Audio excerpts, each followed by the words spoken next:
Bible एक बहुत ही संतुलित पुस्तक है। पिछले दिनों में हम नीति वचन उसके 3 अध्याय के 5वें पद पर देख रहे थे, जिसमें लिखा है कि तू अपनी समझ का सहारा ना लेना, पर संपूर्ण मन से यहोवा पर भरोसा रखना। और इस विषय को लेकर, इस पद को लेकर हमने लगभग बाइबल के 9 पात्रों का अध्ययन किया, जिन्होंने अपनी समझ का सहारा नहीं लिया।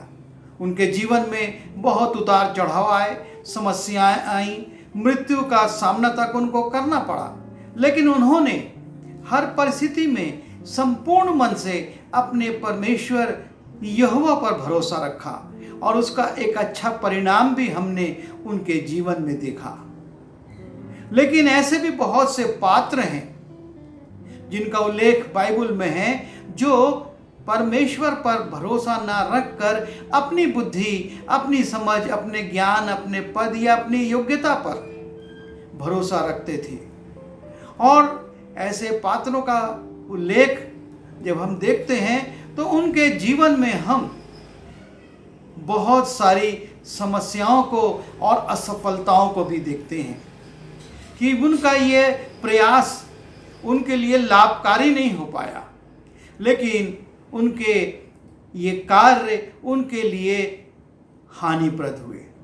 सबसे पहले जब हम आदम और हव्वा को देखते हैं, उन्होंने परमेश्वर की आज्ञा का उल्लंघन किया, और जब उन्होंने उसके बाद अपने आप को देखा तो महसूस किया कि वो वस्त्र विहीन हैं, और तब उन्होंने अपनी समझ का सहारा लिया, अपनी बुद्धि का सहारा लिया।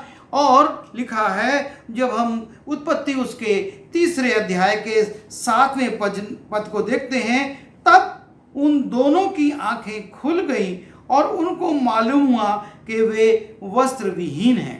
सो उन्होंने अंजीर के पत्ते जोड़ जोड़ कर वस्त्र बना लिए।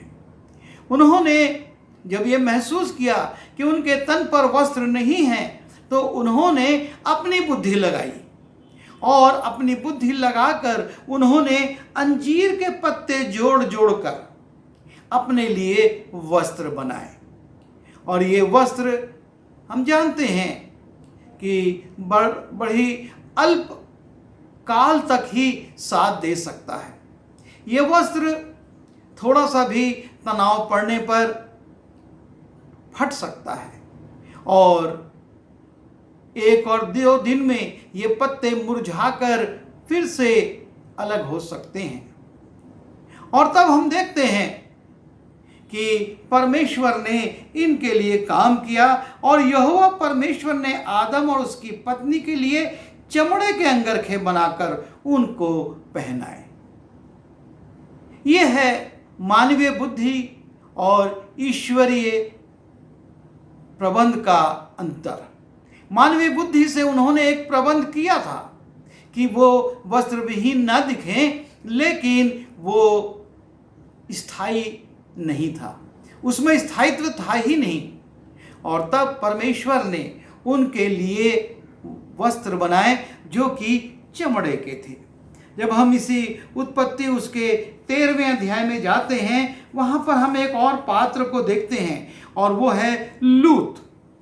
और लूत और अब्राहम दोनों एक साथ हारान से निकलते हैं, कनान देश में आते हैं और इधर उधर विचरण करने लगते हैं। और परमेश्वर की आशीष से अब्राहम के पास भी और लूत के पास भी बहुत पशु हो जाते हैं। और जब उनके पशु बहुत बढ़ जाते हैं, तो उनके सेवकों में, उनके चरवाहों में अपनी भेड़ों को, अपनी बकरियों को, अपने पशुओं को चराने के लिए झगड़े होने लगते हैं। और तब अब्राहम कहता है, हम दोनों रिश्तेदार हैं, एक परिवार के लोग हैं, और हम इन पशुओं के लिए अपने सेवकों के झगड़े में क्यों पड़ें? अच्छा ये हो कि हम दोनों विपरीत परिस्थितियों में, विपरीत दिशाओं में जाकर निवास करें, ताकि हमारे पशुओं के लिए पर्याप्त पौधे पेड़ और घास और दूसरी सामग्री मिल सके। और तब वो लूत से कहता है कि तू अगर पूरब जाएगा तो मैं पश्चिम चला जाऊंगा, तो उत्तर जाएगा तो मैं दक्षिण की ओर चला जाऊंगा। और तब लूत अपने चाचा से ये नहीं कहता कि आपको अवसर है, आप चुनिए, मैं उसके विपरीत चला जाऊंगा, लेकिन वो अपनी बुद्धि का सहारा लेता है। और जब हम देखते हैं उत्पत्ति उसके 13वें अध्याय के 10वें और 11वें पद में, तो वहां पर लिखा है, तब लूत ने आंख उठाकर यरदन नदी के पास वाली सारी तराई को देखा कि वो सब सिंची हुई है। जब तक यहोवा ने सदोम और अमोरा को नाश न किया था, तब तक सुअर के मार्ग तक वो तराई यहोवा की वाटिका और मिस्र देश के समान उपजाऊ थी। सो लूत अपने लिए यरदन की सारी तराई को चुन के पूर्व की ओर चला और वो एक दूसरे से अलग हो गए। लूत ने ना अपने बुजुर्ग से सलाह ली और ना उसने परमेश्वर से सलाह ली। उसने अपनी बुद्धि का उपयोग किया कि ये जो तराई है ये बड़ी अच्छी है, सिंची हुई है, और ये मेरे पशुओं के लिए अच्छा फल देगी, अच्छी घास देगी, और मेरे पशु इसमें और ज़्यादा बढ़ जाएंगे। और इसलिए उसने पूर्व की ओर जाना उचित समझा और वो उस ओर चला गया, और ये उसका अपना निर्णय था। और तब हम उत्पत्ति उसके 19वें अध्याय के 29वें पद को देखते हैं, और वहाँ पर हम देखते हैं कि किस प्रकार से परमेश्वर उस तराई को और उस क्षेत्र को उलट पुलट देता है। लूत जिसने कि उसकी हरे हरे वृक्षों को देखा था, उसके जल को देखा था कि कितना वो सिंची हुई जमीन है, उस जमीन पर परमेश्वर उलट फेर कर देता है। और लिखा है, और ऐसा हुआ कि जब परमेश्वर ने उस तराई के नगरों को जिनमें लूत रहता था उलट पुलट कर नाश किया, तब उसने इब्राहिम को याद करके लूत को उस घटना से बचा लिया। अब्राहम लूत से अलग हो गया था, पर उसके दिल में लूत के प्रति, अपने भाई के बेटे के प्रति बड़ा प्रेम था। और जब उसको परमेश्वर ये प्रकट करता है कि जिस क्षेत्र में लूत रहता है उसको मैं दंडित करने वाला हूँ, उसके लोगों में बहुत पाप बढ़ चुका है, तब वो लूत का नाम नहीं लेता, लेकिन परमेश्वर से प्रार्थना करता है वहाँ 50 धर्मी होंगे, यदि वहाँ 10 और कम हो जाएं और 10 कम हो जाएं, और इस प्रकार से परमेश्वर से निवेदन करता है कि तू मेरे भांजे लूत को, मेरे भतीजे लूत को संभाल लेना, बचा लेना। और परमेश्वर के वचन में लिखा है, इब्राहिम को याद करके लूत को उस घटना से बचा लिया। वो सदोम अमोरा के साथ नाश नहीं हुआ, लेकिन हम पढ़ते हैं कि परमेश्वर के दूत लूत, उसकी पत्नी और दोनों बेटियों का हाथ पकड़कर उनको सदोम से निकाल देते हैं। क्या क्या सामान लेकर निकलते हैं? कुछ भी नहीं। वो गया था बहुत सारे पशु लेकर, संपत्ति लेकर, लेकिन जब वो सदोम से निकलता है तो उसके पास कुछ भी नहीं है सिवाय इसके कि उसका जीवन बच जाए। और वो दूत उसको ले जाते हैं और कहते, तराई के उस पार दौड़ जा, जब तक तू नहीं जाएगा हम यहाँ पर अपना काम नहीं कर पाएंगे। लूत ने सोचा था ये तराई बड़ी अच्छी है, ये उसकी मानवीय बुद्धि थी।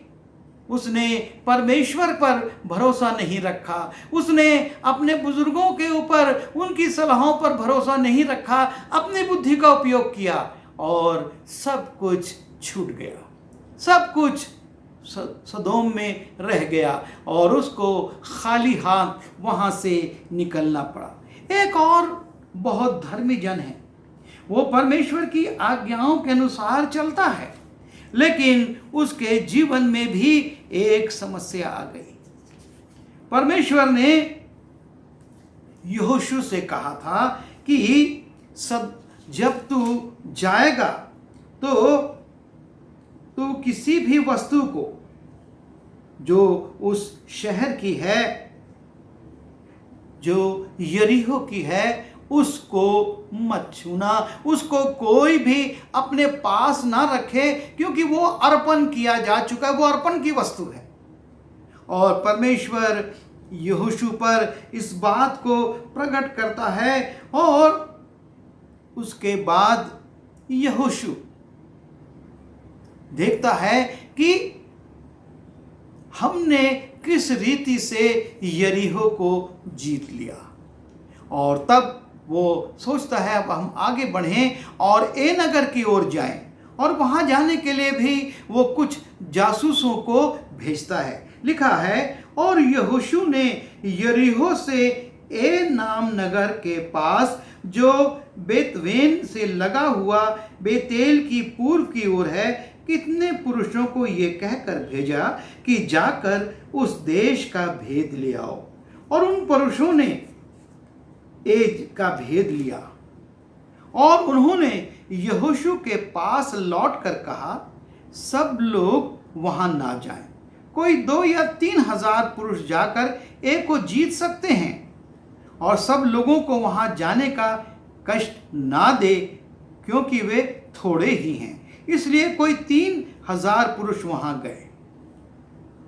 लोगों ने यहोशू को सलाह दी, जो जासूस उसने भेजे थे कि जाओ ए नगर की बातों का पता लगाओ, किस प्रकार के लोग हैं, कितने लोग हैं, और उन्होंने आकर उसको सलाह दी कि ज़्यादा लोगों के जाने की आवश्यकता नहीं है, छोटा सा नगर है और हम 2-3 हजार लोग जाकर उसको जीत लेंगे।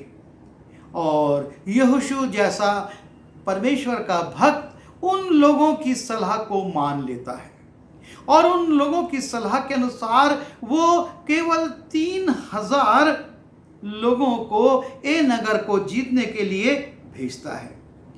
लिखा है 4 पद में, इसलिए कोई 3 हजार पुरुष वहां गए, परंतु ए के रहने वालों के सामने से भाग आए। तब ए के रहने वालों ने उनमें से कोई 36 पुरुष मार डाले, और अपने फाटक से शबरोम तक उनका पीछा करके उतराई में उनको मारते गए। और इसके कारण क्या हुआ, सबका मन पिघल गया, और वो लोग जो कि यरीहो के जीतने की खुशी से आनंदित थे, वो सब रोने लगे और विलाप करने लगे। यहोशू भी परमेश्वर के सामने गिरकर विलाप करने लगा कि हे परमेश्वर, ये क्या हो गया, अब हम कैसे आगे के देश को जीतेंगे, अब तो लोगों का मनोबल बढ़ गया है, उन्होंने तेरे लोगों को मार दिया और तेरे लोग पीठ दिखाकर भाग आए हैं। यहोशू से जो चूक हो गई और वो ये थी कि उन्होंने यहोशू के पास लौटकर कहा, जिन लोगों को उसने भेजा था उन्होंने यहोशू के पास लौटकर कहा, सब लोग वहां ना जाएं, कोई 2 व 3 हजार पुरुष जाकर एक को जीत सकते हैं। और यहोशू ने उन मनुष्यों की सलाह पर ध्यान दे दिया और उसके अनुसार कार्य कर दिया, और उसका परिणाम यह हुआ कि वो यरीहो में जीत चुके थे। अब ए नगर में, छोटे से नगर में, यरीहो तो बहुत बड़ा नगर था, लेकिन ए तो बहुत छोटा नगर, कुल उसकी आबादी लगभग 12,000 थी। उस नगर में वो पराजित हो गए, या कहा जाए घबरा कर लौट आए। क्यों ऐसा हो गया? क्योंकि उन्होंने वहां पर चूक कर दी। उसने परमेश्वर से नहीं पूछा, लेकिन लोगों की सलाह को मान लिया, अपनी बुद्धि का भरोसा रख लिया। और तब हम देखते हैं आगे यहोशू उसके 8वें अध्याय के 28वें पद में और 27वें पद में लिखा है, यहोवा की उस आज्ञा के अनुसार जो उसने यहोशू को दी थी, इस्राएलियों ने पशु आदि नगर की लूट अपनी कर ली। तब यहोशू ने एक को फुकवा दिया और उसे सदा के लिए खंडहर कर दिया। वो आज तक उजाड़ पड़ा है। जब उसने परमेश्वर की सलाह को माना, जब उसने परमेश्वर की आज्ञा के अनुसार किया, तब लिखा है कि यहोवा की उस आज्ञा के अनुसार, जो परमेश्वर ने उसको आज्ञा दी थी और उसको कहा था किस प्रकार से तुमको जाना है, उसके अनुसार किया, तो उन्होंने उस नगर को विजय कर लिया, उस नगर के लोगों को मार दिया और उसके पशुओं को अपना कर लिया, उस नगर को फूंक दिया। और उसकी दशा लिखा है आज तक वैसी ही है। ना सिर्फ ये तीनों, लेकिन पुराने नियम में ऐसे अनेक पात्र हैं जिन्होंने अपनी बुद्धि को, जिन्होंने अपने ज्ञान को, जिन्होंने अपनी शिक्षा को, योग्यता को प्रथम स्थान दिया और उस पर भरोसा रखकर कार्य किया और बड़ी बड़ी हानियां उठाई। आज हम इस बात पर विचार करें, हम अपनी बुद्धि का उपयोग करके ऐसे जैसा कि आदम और हव्वा ने वस्त्र बना लिए थे, ऐसा कोई कार्य ना करें जो कि हास्यास्पद हो जाए, जो कि कोई भी मायने ना रखता हो। और हम लूत के समान उस तराई को ना देखें जिसमें कि हरियाली तो थी, लेकिन उसने अपनी बुद्धि से सोचा कि इस हरियाली से मेरे पशु और बढ़ जाएंगे, मेरा लाभ होगा, और हानि उठाई, सारे पशु उसके समाप्त हो गए। और यहोशू ने, जो कि परमेश्वर का दास था, सिर्फ उन लोगों की सलाह को मान लिया कि हमको ज़्यादा लोगों को जाने की ज़रूरत नहीं है। यदि वो परमेश्वर के पास जाता तो शायद परमेश्वर उस पर प्रकट करता कि मैं तुम्हारे साथ नहीं हूँ, क्योंकि तुम्हारे बीच में अर्पण की वस्तु आ गई है और इसको अगर नहीं हटाया तो मैं तुम्हारा साथ नहीं दूंगा। और तब शायद ये 36 लोग नहीं मरते और इस्राएल के इन लोगों को पीठ नहीं दिखाना पड़ती, पराजित होना नहीं पड़ता ये नगर के थोड़े से मुट्ठी भर लोगों से। हम अपने जीवनों पर ध्यान करें। हम कहीं अपने लोगों की, अपने मित्रों की, अपने अगुओं की ऐसी सलाह को मानकर कहीं निर्णय लेकर कोई कार्य तो नहीं कर रहे हैं। हम परमेश्वर की ओर ताकें, परमेश्वर से सलाह लें, संपूर्ण मन से परमेश्वर पर भरोसा रखें। नीति वचन में सुलेमान इसी बात को समझाता है कि तू अपनी समझ का भरोसा न रखना, परंतु संपूर्ण मन से अपने परमेश्वर यहोवा पर भरोसा रखना। हम जब अपनी समझ का सहारा लेंगे तो नुकसान उठाएंगे, जैसे कि इन पात्रों ने उठाया।